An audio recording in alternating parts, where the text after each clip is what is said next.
कौनैन का मुख्तार खुदा तुमको बनाया, कौनैन का मुख्तार खुदा तुमको बनाया। उम्मत की निगाहबान खुदा तुमको बनाया,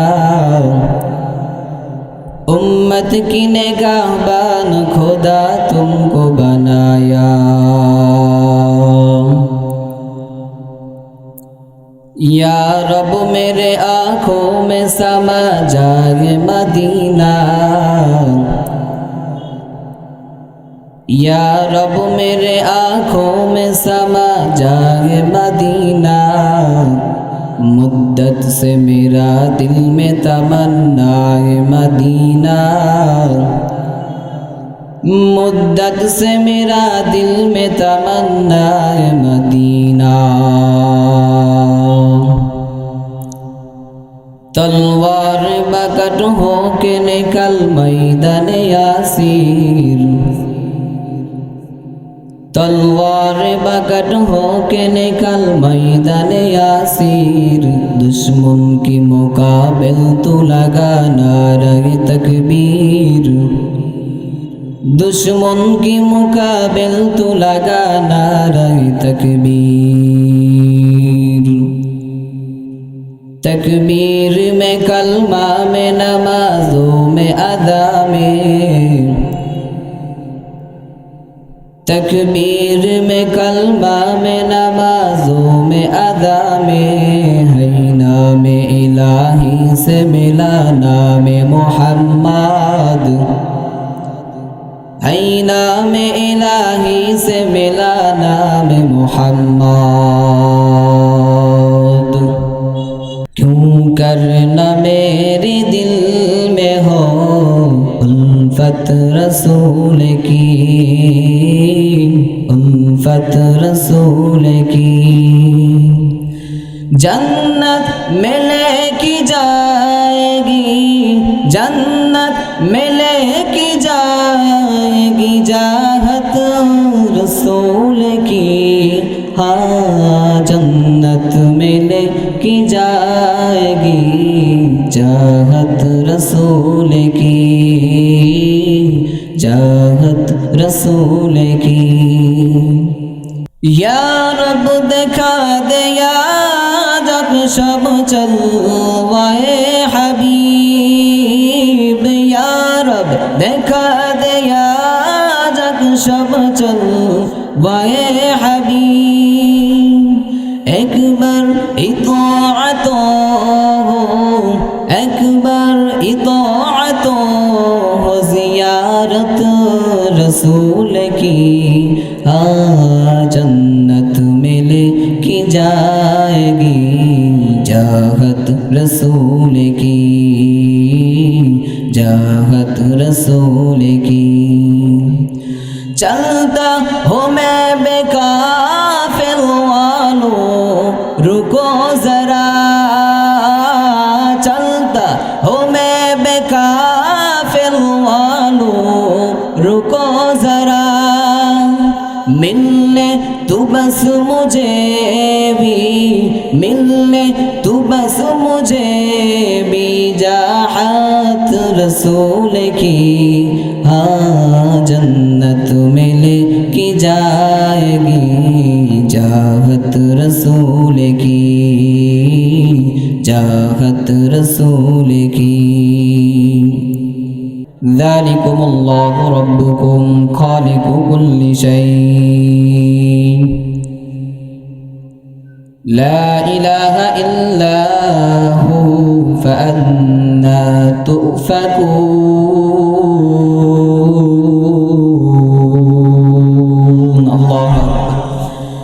अल्लाह अल्लाह अल्लाह क्या मुबारक नाम है, अल्लाह अल्लाह आशिकों का काम है।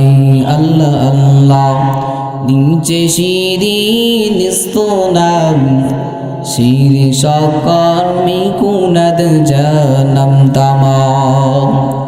अल्लाह अल्लाह तू मेरा माबूद है, अल्लाह अल्लाह तू मेरा माशूक है। আল্লাহ রব্বুল আলামিন বলেন যালিকুমুল্লাহু রাব্বুকুম, ও দুনিয়ার মানুষ তোমরা কি জানোনি তোমাদের রবকে, তোমাদের আল্লাহকে। যালিকুমুল্লাহু রাব্বুকুম, তোমাদের রব হলো ওই আল্লাহ, খালিকু কুল্লি শাই, যিনি সমস্ত কিছুর সৃষ্টি করেছেন তিনি হলেন তোমাদের আল্লাহ। শুধু তাই নয়, লা ইলাহা ইল্লাহু, যার কোনো আল্লাহ তাআলা ব্যতীত কোনো উপাস্য নাই, ওই আল্লাহ ব্যতীত কোনো ইলাহ নাই। ফাআন্না তুফাকুন, অথচ মানুষ তোমরা কোন দিকে বিভ্রান্ত হয়ে যাইতেছো? যে আল্লাহ তোমারে সৃষ্টি করলেন এত সুন্দর করে, যে আল্লাহ তোমার এত সুন্দর নিয়ামত দিয়েছেন দুনিয়ার মধ্যে, যে আল্লাহ তোমার এত নিয়ামত দিয়েছেন, ওই আল্লাহরে তুমি বান্দা চিনতে পারলা না, আজ পর্যন্ত আল্লাহর অস্তিত্বকে তুমি মেনে নিতে পারলা না। আজকে দুনিয়ার মধ্যে এমন কিছু বেঈমান আর ইহুদিদের দালাল আছে যারা আল্লাহকে আল্লাহ বলে স্বীকার করে না, তো দূরের কথা তারা আল্লাহ যে আছে এটাও তারা মানতে চায় না, ঠিক কিনা? ভাইরা আমার, আজকের আলোচনা তাদেরকে নিয়ে যারা আজকে আল্লাহকে মানতে চায় না। আল্লাহ যে আছেন, আল্লাহ একজন, আমাদের রব যে আছেন, এই রবকে যারা মানতে চায় না, এই নাস্তিকদের বিষয়ে আজকে আলোচনা হবে। এই নাস্তিকদের আকীদা হলো তারা আল্লাহকে মানতে চায় না।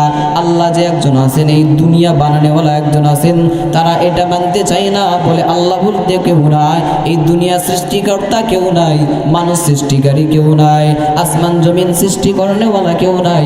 এইগুলো সব কিছু প্রকৃতির অনুভূতিতে, প্রকৃতি এমনি এমনি এই সবগুলো অনুধাবন করতেছে, এমনি এমনি এই সবগুলো পরিবর্তন হইতেছে।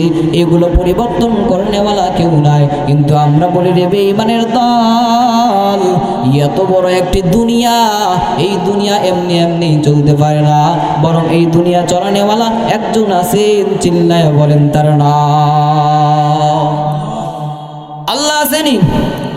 আল্লাহ নাই? আল্লাহ যে আছে তার প্রমাণ কি? মানুষ অনেক কিছু দেখে না, তারপরেও আমরা বিশ্বাস করি যে অনেক বেঈমানের দল বলে যেটা আমরা দেখি না ওইটা আমরা মানি না, যেটা আমরা দেখি সেটা আমরা মানি। আল্লাহরে দেখি না, আল্লাহরে মানি না। আমরা বলি বেঈমান তুমি যদি এই কথাটাই বলো তাহলে তোমার কথাই আমরা আসি, আমাদেরটা বাদ দিলাম। তোমাদের কথা অনুযায়ী তোমাদের কথার জবাব হলো তোমার অন্তরের মধ্যে যে নিঃশ্বাস আছে, তোমার অন্তরের মধ্যে যে রূহ আছে, এই রূহটাকে তুমি জীবনে কখনো দেখছো নি? রূহ আপনারা দেখছেন? আপনারা বিশ্বাস করেন রূহ আছে? আছে। কেমনে বিশ্বাস করলেন? দেখেন না তো। যে বেঈমান বলে আল্লাহ বলতে কেউ নাই, ওই বেঈমানরে জিজ্ঞাসা করো, বেঈমান তুমি যে বলতেছো আল্লাহ দেখি না, আল্লাহরে মানি না, তাহলে বলো তুমি যেই রূহের মাধ্যমে চলতেছো, তুমি যেই রূহের মাধ্যমে চলতেছো, যেই রূহের কারণে তোমার চোখ নড়ে, যেই রূহের কারণে তোমার হাত নড়ে, যেই রূহের কারণে তোমার পা নড়ে, যেই রূহের কারণে বান্দা তুমি জীবিত, যেই রূহের কারণে তোমার চক্ষু দ্বারা তুমি দেখতেছো, যেই রূহের কারণে তোমার জিহ্বা দ্বারা তুমি স্বাদ ভক্ষণ করতেছো, এই রূহকে তুমি গেল তোমার 14 গোষ্ঠীর কেউ কোনোদিন দেখে না, জীবনে চেষ্টা করলেও কোনোদিন দেখতে পারবে না। দেখতে পারবে নাকি? পারবে? কোশ্চিন গেল সম্ভব নয়, কারণ এটা কত বড় একটা নিয়ামত আল্লাহ তাআলা দিয়েছেন। মানুষ তুমি আল্লাহর নিয়ামতের দিকে যদি তাকাও, আল্লাহর নিয়ামতের দিকে তাকানোর মাধ্যমে তুমি আল্লাহর অস্তিত্বরে খুঁজে পাইবা। আল্লাহর সৃষ্টির দিকে তাকাইলে বান্দা তুমি আল্লাহ তাআলার অস্তিত্ব খুঁজে পাইবা। আল্লাহর অস্তিত্ব, আল্লাহর পরিচয় জানার জন্য আল্লাহর নিয়ে ভাবতে হয় না। আল্লাহ তাআলা দুনিয়ার মধ্যে যত সৃষ্টি করেছেন, এই সৃষ্টির দিকে তাকাইলেই বান্দা তুমি আল্লাহর অস্তিত্বরে খুঁজে পাইবা। ফাইনামা তুওয়াল্লু ফাতাম্মা ওয়াজহুল্লাহ, আল্লাহ বলে বান্দারে ফাইনামা তুওয়াল্লু ফাতাম্মা ওয়াজহুল্লাহ, বান্দা বান্দা তুমি যেদিকেই তাকাও না কেন, ডানে তাকাও বামে তাকাও উপরে তাকাও নিচে তাকাও, বান্দা তুমি যখন যেই দিকে যেই অবস্থায় তাকাও না কেন, সর্ব জায়গায় আমি আল্লাহ তাআলা বিরাজমান। সব জায়গায় আমি আল্লাহর অস্তিত্ব, আমি আল্লাহ তোমার জন্য, তোমার আশেপাশে সব জায়গায় সব সময় আমি আল্লাহ উপস্থিত। আল্লাহ কি আমাদের পাশে আছেন না? আছেন কি না? বিশ্বাস আছে তো? যদি বিশ্বাস না করেন ফাইনামা তুআল্লু ফাতাম্মা হুজুল্লাহ, আয়াতে অস্বীকার করা হবে। যেই বান্দা আল্লাহর কোরআনের আয়াতকে অস্বীকার করবে ও ঈমানদার থাকবে নাকি কি বেঈমান হয়ে যাবে? এটা বোঝেননি আপনারা? আলহামদুলিল্লাহ, আল্লাহ তাআলা সবাইকে সঠিক বুঝ দান করুক, আমিন। আল্লাহ বলেন, রব্বুল আলামিন বলেন, ও দুনিয়ার মানুষ, আমি আল্লাহ তোমাদের দুনিয়ার মধ্যে পাঠাইলাম, আমি আল্লাহ তাআলার ইবাদত বন্দেগী করে করে চলবা। কিন্তু আজকে এই বেঈমানের দল, নাস্তিকের দলেরা, এরা আল্লাহকে স্বীকার করতে চায় না, আল্লাহ একজন আছে মানতে চায় না, আল্লাহকে কখনো এরা মানতে চায় না। অথচ আল্লাহ তাআলাই তারে দুনিয়ার মধ্যে রিজিক দিয়েছেন, আল্লাহর দেওয়া অক্সিজেন যে ফ্রি ভোগ করতেছি।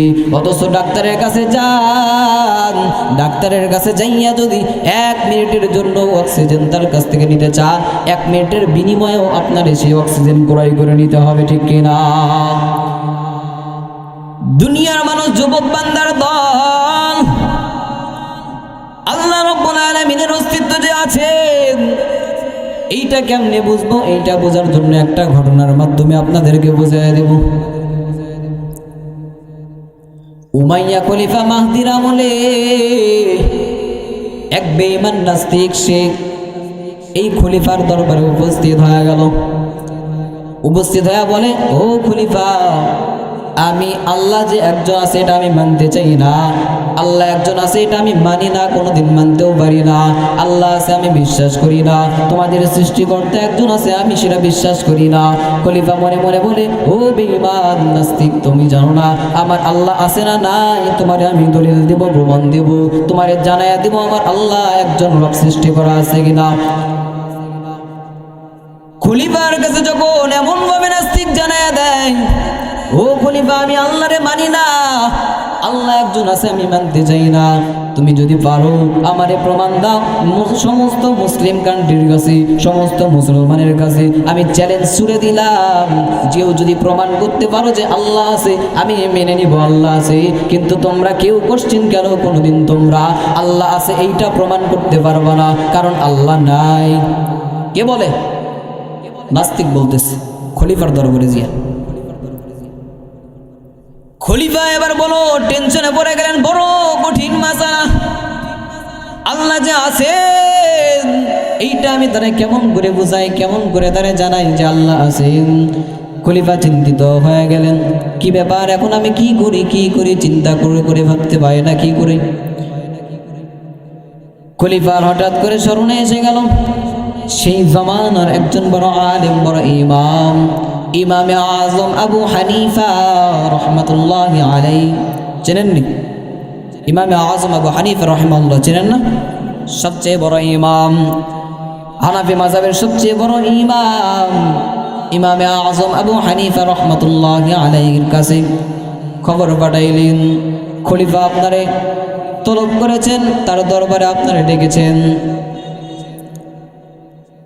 এবার খলিফার দরবারে যখন খলিফাকে এইভাবে জানায়, নাস্তিক যখন তারে এইরকম ভাবে চ্যালেঞ্জ ছুড়ে দিল যে তোমাদের মুসলমানদের মধ্যে কেউ যদি পারো তোমরা আমারে প্রমাণ করে দাও আল্লাহ আছেন। খলিফা এবার যখন খবরটা ইমামে আজম আবু হানিফা রহমতুল্লাহি আলাইহির কাছে পাঠিয়ে দিলেন, ইমামে আজম আবু হানিফা বাগদাদ শহরে সে বসবাস করতেন। বাগদাদ শহরে বসবাস করতেন দজলা নদীর ওপারে। দজলা নদীর এক পাশে ইমামে আজম আবু হানিফা রহমতুল্লাহি আলাইহি বাস করতেন, অপর পাশে ওই খলিফার প্রাসাদ ছিল, রাজদরবার ছিল, মাঝখানে দজলা নদী। এই নদী অতিক্রম করে যখন ইমাম আবু হানিফার কাছে খবর পাঠানো হয় যে ও ইমাম আবু হানিফা, তোমার কাছে খবর পাঠাইছেন, খলিফা আমাদের দরবারের মধ্যে, আমাদের রাজ দরবারের মধ্যে এমন একজন নাস্তিক সে এসেছে, সে নাকি আল্লাহরে বিশ্বাস করে না, সে আল্লাহরে বিশ্বাস করতে চায় না। চ্যালেঞ্জ করেছি, পুরো মুসলিমের মধ্যে চ্যালেঞ্জ করেছি, যদি কেউ পারো আল্লাহ আছে এইটা তোমরা প্রমাণ দিয়া দাও। ও ইমাম আবু হানিফা, খলিফা তোমারে আমন্ত্রণ করেছেন, খলিফা তোমারে দাওয়াত করেছেন, তার দরবারে তোমারে ডেকেছেন, এর জন্য তোমারে সমাধান দিতে হবে। খলিফা বলে ঠিক আছে যাও, আমি রওনা হইতেছি, একটু পরে আসতেছি। খবরটা দিয়া দুধ যখন তার নিজ স্থানে চলে গেলেন, খলিফা খবর পাঠানোর পর ইমামে আযম আবু হানিফা যাওয়ার জন্য এবার রেডি। ওদিকে দুধ যখন সেখানে গিয়ে পৌঁছে খবর দেয় ইমাম আবু হানিফা সে আসতেছে, সবাই দরবারের অপেক্ষাবান, ইমামের অপেক্ষায় তারা সকলেই অপেক্ষাবান হয়ে আছে। ইমামে আবু হানিফা রহমাতুল্লাহি আলাইহি সে আসবেন, আর আমাদের মাঝে আজকের এই বিভ্রান্তির সমাধান তিনি দিয়া দেবেন, কারণ তিনি হলেন সবচেয়ে ওই জামানার বড় একজন ইমাম।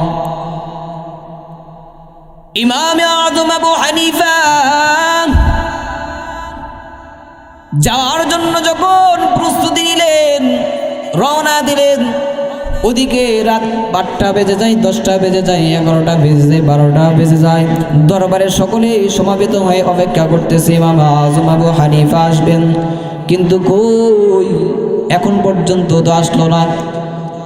রাত প্রায় 8টার সময় খবর পাঠাইলাম, এখন তো প্রায় 12টা বেজে যায়, এখন পর্যন্ত ইমাম আবু হানিফার কোনো খবর নাই। ওদিকে নাস্তিক তো মনে মনে আনন্দে লাফাইতেছে যে ইমামে আবু হানিফা মনে হয় ভয় পাইছে, যদি তার সাহস থাকতো আমার সঙ্গে মোকাবেলা করার এতক্ষণ হাজির হয়ে যেত, মাঝখানে নদী পার হতে আর কতক্ষণ লাগে। নিশ্চয়ই ইমাম আবু হানিফা ভয় পাইছে, এই জন্য আসতেছে না। কিন্তু ইমাম আবু হানিফা এমন একজন বড় ইমাম, তিনি কি ভয় পাওয়ার মতো কোনো মানুষ? হ্যাঁ, ভয় পাওয়ার মতো মানুষ? কোশ্চেন গেল না। ইমাম আবু হানিফা তিনি টেকনিক খাটাইছেন, টেকনিকের মাধ্যমে তারে হারায় দিছে। যে যেই রকম তারে সেই পন্থায় তাকে হারাইতে হয়। যে যুক্তি দিয়া তর্ক বিতর্ক করবে, ওকে হারানোর জন্য সবচেয়ে বড় হাতিয়ার হলো যুক্তি। যে হিংসা করবে তাকে পরাস্ত করতে হলে হিংসা দিয়ে পরাস্ত করতে হবে। যে যেই প্রকৃতির লোক তাকে সেইভাবেই পরাস্ত করতে হয়। এই টেকনিকটা ইমাম আযম আবু হানিফা রহমতুল্লাহি আলাইহি ছিল। ইমাম আযম আবু হানিফা রহমতুল্লাহি আলাইহি রওনা হয়ে গেলেন। প্রায় রাত 12টা পার হয়ে 1টা বেজে গেছেন। ইমাম আযম আবু হানিফা দরবারের মধ্যে যখন পৌঁছালেন, পৌঁছানোর সঙ্গে সঙ্গে খলিফা ডেকে বলে, ও ইমাম, এতক্ষণ ধরে আমরা তোমার অপেক্ষাবান, এতক্ষণ আমরা তোমার অপেক্ষা করতেছিলাম, কি ব্যাপার তুমি এতক্ষণ কোথায় ছিলা? তোমারে খবর পাঠাইছি সেই কত আগে, আর তুমি এত দেরিতে আমার এখানে আসলা, কি ব্যাপার? ইমাম আযম আবু হানিফা বলে, ও খলিফা,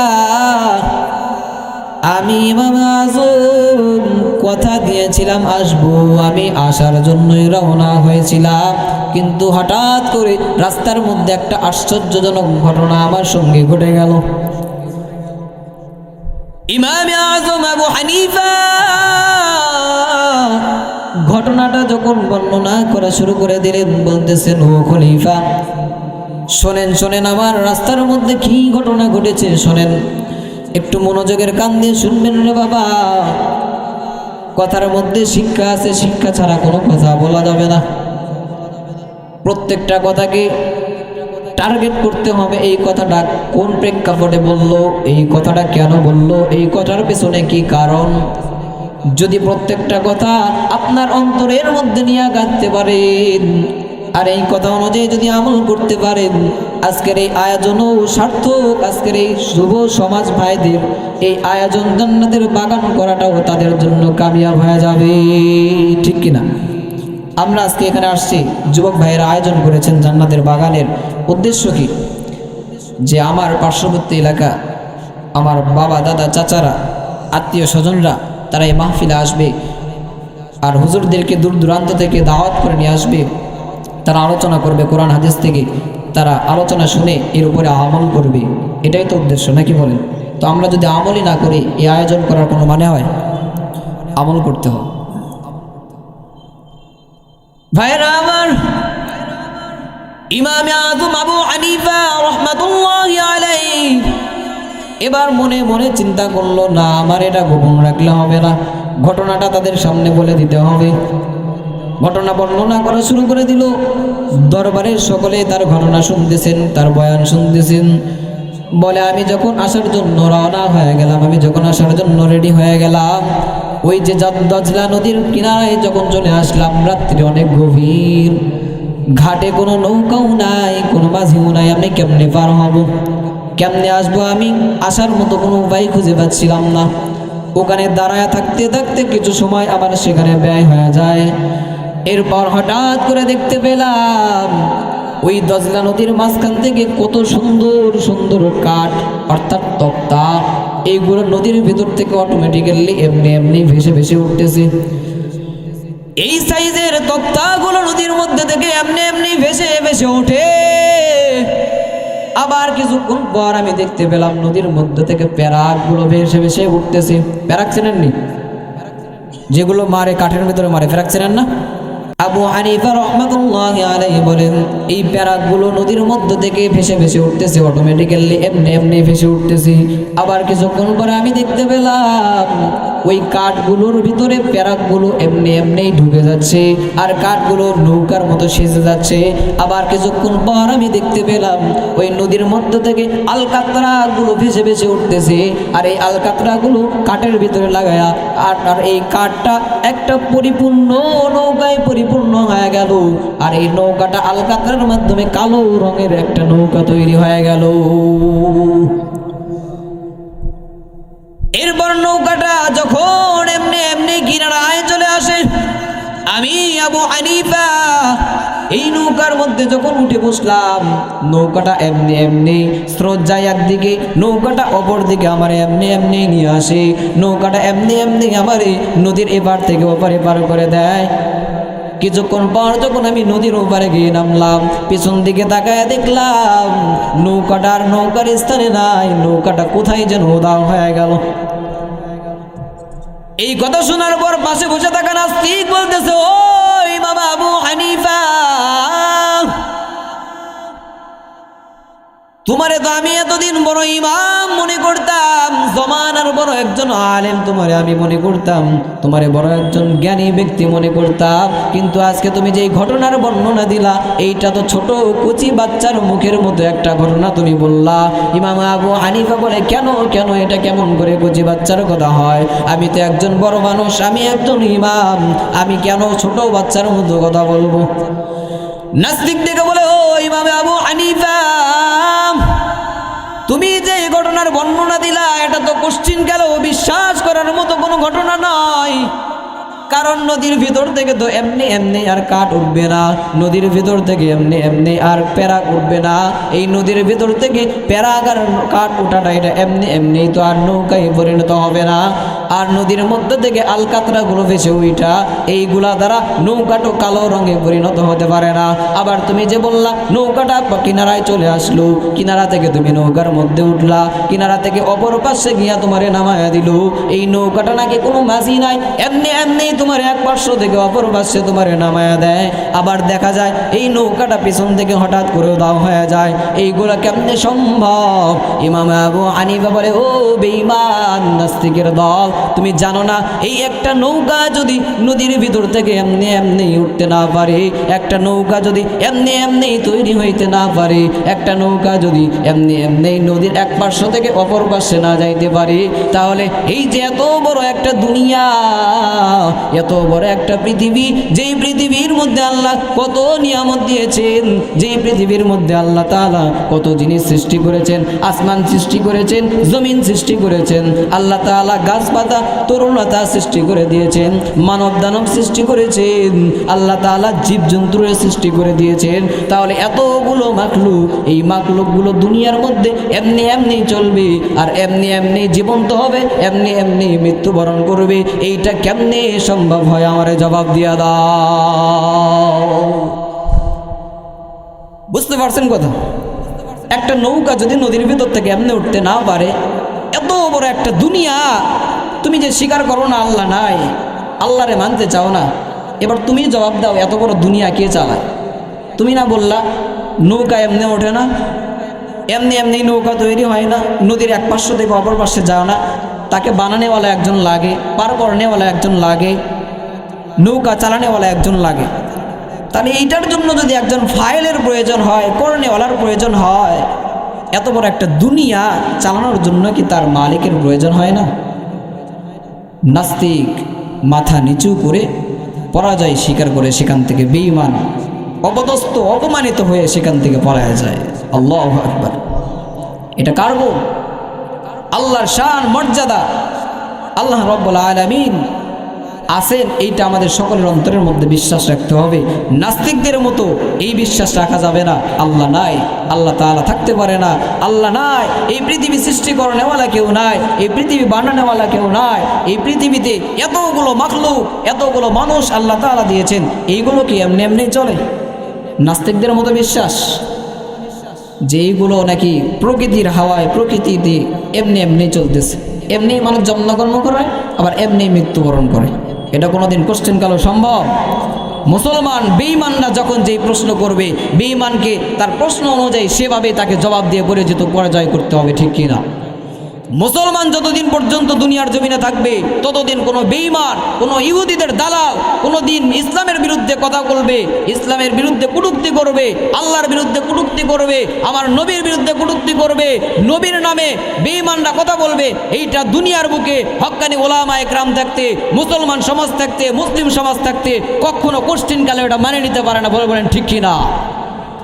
মুসলমানদেরকে তাকবীরের ধ্বনি দিতে হবে, মুসলমানদের গলার আওয়াজ তুলতে হবে। শাহজালাল রহমতুল্লাহি আলাইহির মতো, শাহজালাল রহমতুল্লাহি আলাইহি যখন বাংলার জমিনে, সিলেটের জমিনে যখন ইসলামের দাওয়াত নিয়ে আসলেন, এই সময় তারে বাধা দিয়েছিল কি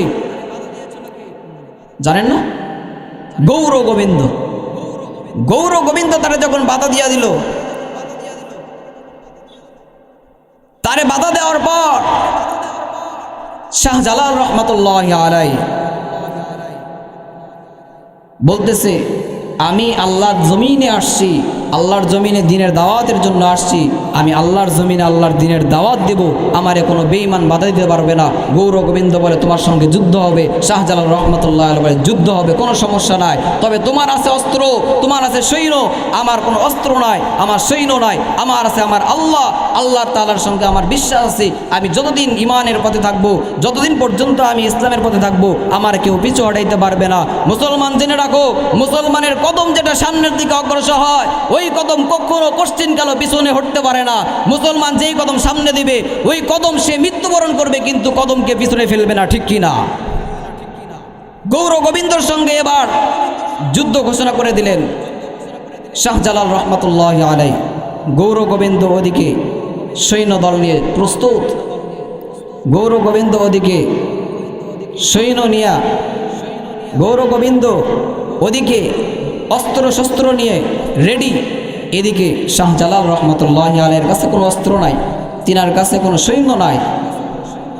তিনি শেষ রাতে আল্লাহর দরবারে তাহাজ্জুদ নামাজ পড়ে দোয়া করা শুরু করে দিলেন। আর তার সমস্ত মুরিদদেরকে বলতেছে, তোমাদের মধ্যে কে আছো এমন ব্যক্তি যার জীবনে কোনো নামাজ ছুটে নাই, যার জীবনে এক ওয়াক্ত কোনো নামাজ কাজা হয় নাই, এমন কোনো ব্যক্তি আছো যখন শাহজালাল রহমতুল্লাহ আলাইহি এমনভাবে বললেন, বলার সঙ্গে সঙ্গে নাসির উদ্দিন নামে একজন ব্যক্তি দাঁড়ায় গেলেন, বলে হুজুর আমার জীবনে এক ওয়াক্ত নামাজ কাজা হয় নাই, যতদিন পর্যন্ত আমার বুদ্ধি হয়েছে, বুদ্ধি হওয়া বয়স থেকে এ পর্যন্ত কোনো নামাজ কাজা হয় নাই। গৌর গোবিন্দর বিরুদ্ধে যখন যুদ্ধ কায়েম হয়ে যাবে, এদিকে শাহজালাল রহমতুল্লাহ আলাইহি বলেন, নাসির উদ্দিন আর দেরি না, আজকে ফজরের আজান তোমার দ্বারাই শুরু হয়ে যাবে, তুমি ফজরের আজানটা শুরু করে দাও। এদিকে নাসির উদ্দিন ফজরের আজানের ধ্বনি শুরু করে দিলেন, আল্লাহু আকবার আল্লাহু আকবার। ফজরের আজান চলতেছে, ফজরের আজান, আল্লাহু আকবারের ধ্বনি যখন শুরু করে দিলেন, আল্লাহু আকবার আল্লাহু আকবার, আজান শুরু, আজান চলতেছে, ওইদিকে গৌর গোবিন্দের জমিন ও কম্পন শুরু হয়ে গেল। এদিকে আজান চলে, গৌর গোবিন্দের জমিন থরথর থরথর করে কাঁপে। এদিকে আজান চলে, আজান এক পর্যায়ে যখন শেষ হয়ে গেল, আল্লাহর ধ্বনির আজানও শেষ, অপর দিকে গৌর গোবিন্দের জমিনও ধ্বংস হয়ে শেষ। ওই আজানের ধ্বনি আছে না এখনো? আজান আছে, আজানের ধ্বনি আছে, সেই আল্লাহ এখন পর্যন্ত আছে না? মুসলমানের ভয় আছে? মুসলমান কখনো ভয় করে না, কারণ মুসলমান আর আল্লাহর মধ্যে তফাৎ একটাই, সেটা হলো মৃত্যু। মৃত্যু শেষ, আল্লাহর সঙ্গে মুসলমানদের সাক্ষাৎ। এজন্য মুসলমানেরা কখনো মৃত্যুকে ভয় পায় না। মুসলমানরা কোশ্চেন কেন মৃত্যুকে ভয় করতে পারে না?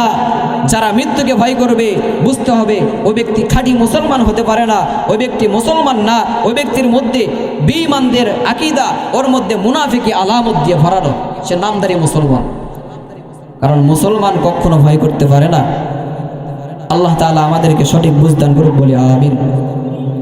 এজন্য ভাইয়ের আমার, যতদিন দুনিয়ার বুকে টিকে থাকবো, আল্লাহ তাআলা যতদিন আমাদেরকে হায়াত দিয়েছেন, এই হায়াত অনুযায়ী আমরা দুনিয়ার বুকে থাকবো, আল্লাহর ইবাদত করব, অন্য কোনো মানুষের গোলামি দাসত্ব করব না। আল্লাহ তাআলা বলেছেন, আল্লাহ তাআলা দুনিয়ার মধ্যে মানুষদেরকে ইবাদতের জন্য পাঠিয়ে দিয়েছেন। ইবাদত করতে হবে আল্লাহর, আল্লাহ তাআলাকে সন্তুষ্ট করার জন্য। যে হাদিস আমি বলেছি, লা তাআতা লি মাখলুকিন ফি মাসিয়াতিল খালিক, আল্লাহ তাআলার অবাধ্যতা করে, আল্লাহকে নারাজ করে কোনো মাখলুকের সন্তুষ্ট করা যাবে না। আল্লাহকে নারাজ করে, আল্লাহকে অসন্তুষ্ট করে কোনো মাখলুকের সন্তুষ্টি অর্জন করা যাবে না। আজকে আমরা মানুষদেরকে খুশি করার জন্য কত কিনা করি। মানুষদেরকে, স্ত্রী শ্বশুর শাশুড়িকে খুশি করার জন্য, বন্ধু বান্ধবদেরকে খুশি করার জন্য আজকে আমরা মুসলমানদের লিবাসগুলো ইহুদি খ্রিস্টান বেঈমানদের লিবাসে পরিণত করে দিয়েছি, ঠিক কিনা? অথচ তুমি একজন মুসলমান, তোমার চলা, তোমার পোশাক, তোমার লিবাস সব হবে ইসলামের অনুযায়ী। ইসলাম অনুযায়ী তোমার দেখলেই যেন মানুষ চিনতে পারে যে এই ব্যক্তি একটা মুসলমান। কারণ এখন পাঞ্জাবি যেগুলো মুসলমান পরে, এইগুলো পাঞ্জাবি হিন্দুরা পরে কিনা? পরে না। আপনিও পাঞ্জাবি পরেছেন, একজন হিন্দু ব্যক্তিও পাঞ্জাবি পরছেন। মানুষ দুইটার মধ্যে ব্যবধান করবে কেমনে? কেমনে ব্যবধান করবে? আপনিও তো পাঞ্জাবি পরিহিত, ওই হিন্দু ব্যক্তিটাও পাঞ্জাবি পরিহিত। আপনি যে মুসলমান কেমনে চিনবে? আপনার চলাফেরা, আপনার লেবাস, আপনার আমল, আপনার কাজ দেখেই যেন বলা যায় যে আপনি একজন প্রকৃতপক্ষে মুসলমান। কারণ মুসলমানরা আজানের ধ্বনি যখন মসজিদে বাজবে, ওই মুসলমান দুনিয়ার মধ্যে দুনিয়াবি কোনো কাজের মধ্যে থাকতে পারে না। ওই মুসলমান দুনিয়ার মধ্যে তার সম্পদের পেছনে ব্যস্ত থাকতে পারে না। ওই মুসলমান আজান হওয়ার পরেও দোকানের মধ্যে বসে থাকতে পারে না। ওই মুসলমান আজান হওয়ার পরেও চায়ের স্টলের মধ্যে বসে থাকতে পারে না। ওই মুসলমান আজান হওয়ার পরেও সে জমির ভেতরে মানুষের আল কাটাকাটি করতে পারে না, ঠিক কিনা? অথচ আজান হয়ে যায়, মানুষ দুনিয়ার কাজের মধ্যে ব্যস্ত। আল্লাহ কি আপনারা সেটা বলছেন বা এই কাজটাকে নিষেধ করছেন? করো, তবে আগে তুমি আমার হুকুমকে পালন করো, এরপর তুমি দুনিয়ার কাজে যাও। তুমি তোমারটা করতেছো, আমি আল্লাহর কি এতই বড় ঠেকা পড়ে গেছে যে তোমার কাজটা তুমি আগে করবা, আমারটা পরে করবা, যদি সময় পাও করবা, নয়তো বা করবা না, কিন্তু তোমারটাই আগে করবা। আল্লাহর দরকার না আপনার দরকার? দরকার কার? আল্লাহর না? তো আল্লাহর যদি দরকার হয়, আপনারা মানুষ, প্রয়োজন আপনার নিজের, আল্লাহর দরকার কি?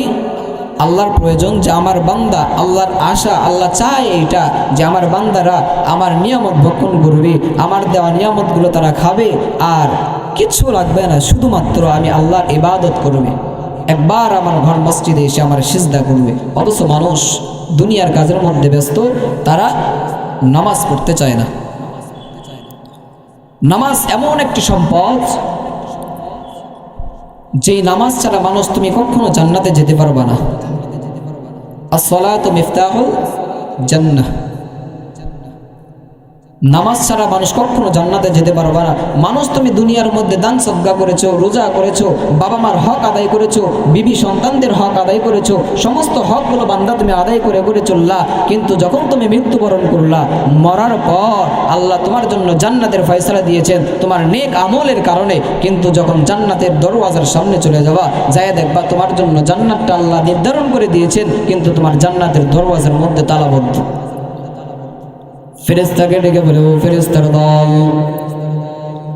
আল্লাহ তো আমারে জান্নাতের ফয়সালা দিয়ে দিলেন, কিন্তু তোমরা জান্নাতের দরওয়াজার মধ্যে তালাবদ্ধ করেছো কেন? ফেরেশতা বলে, ও বান্দা, দুনিয়ার মধ্যে থেকে তুমি জান্নাত অর্জন করেছো, কিন্তু জান্নাতের চাবি তুমি দুনিয়া থেকে নিয়ে আসতে পারো নাই। বলে, কেন কেন? জান্নাতের চাবি আবার কি? সেটা আবার কোনটা? ফেরেশতা জানায় দেয়, ও মানুষ, দুনিয়ার মধ্যে কি তুমি পয়গম্বরের হাদিস তোমার কানের মধ্যে পৌঁছে নাই? পয়গম্বরের হাদিস কি তুমি শোনো নাই? আসসালাতু মিফতাহুল জান্নাহ, নামাজটা হলো জান্নাতের চাবি। এই চাবি তুমি দুনিয়ার মধ্যে অর্জন করতে পারো নাই, যার কারণে আজকে তোমার আল্লাহ তাআলা জান্নাত দিয়েছেন, কিন্তু জান্নাতে প্রবেশ করার মতো অনুমতি তোমার জন্য না।